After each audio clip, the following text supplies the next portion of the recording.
السلام عليكم. النهارده عايز احكي لكم قصه بسيطه لكن فيها دروس مهمه جدا لاي فريق بيشتغل مع بعض. تخيل ان في 4 مجموعات واقفين على ضفه نهر ومطلوب منهم يعدوا الناحيه التانيه. كل مجموعه ليها قائد، وكل قائد ليه طريقه مختلفه واسلوب مختلف في الاداره. وقبل ما ندخل في تفاصيل القصه ونعرف الاساليب المختلفه للقياده، خلينا نوضح مفهومين مهمين جدا: alignment and autonomy، التنسيق والاستقلاليه.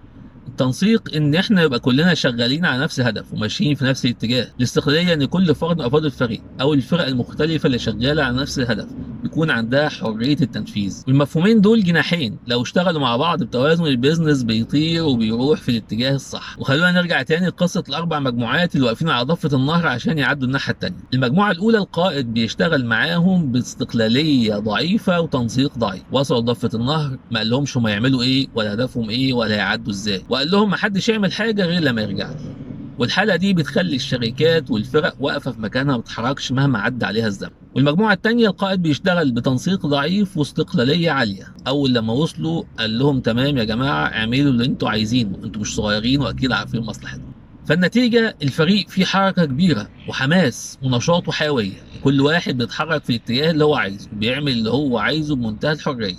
والنتيجه مفيش اتجاه ماشيين فيه صح ولا نتائج بتتحقق. وقائد المجموعة الثالثة بيشتغل بتنسيق عالي واستقلالية ضعيفة. وصلوا للمكان، يلا يا جماعة هنعدي وهنروح للنقطة محددة كذا وهنعدي بمركب. والطريقة دي ينفع نشتغل بيها في حالة إن لسه حد جديد في الفريق ولسه محتاج يتعلم. والقائد في الحالة دي بيتدخل في كل تفصيل، كل إجراء محتاج توقيع وموافقة. وما تنساش توقيع مدام عفاف في الدور الرابع وهتطلع على السلم علشان الأسانسير عطلان. والنتيجة الفريق بيحقق أهداف لكن ببطء من غير أي إبداع أو تطوير. المجموعة الرابعة القائد بتاعهم فاهم اللعبة صح.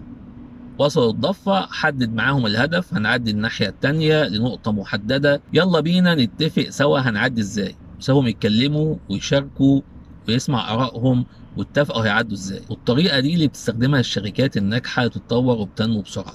والنهارده اتعرفنا على مفاهيم مهمين جدا: alignment autonomy، التنسيق والاستقلاليه. والتوازن بينهم مهم جدا لنجاح اي بزنس. وهسيب لكم في التعليقات رابط السلسله عشان تتابعوا الفيديوهات السابقه وتتابعونا في اللي جاي ان شاء الله.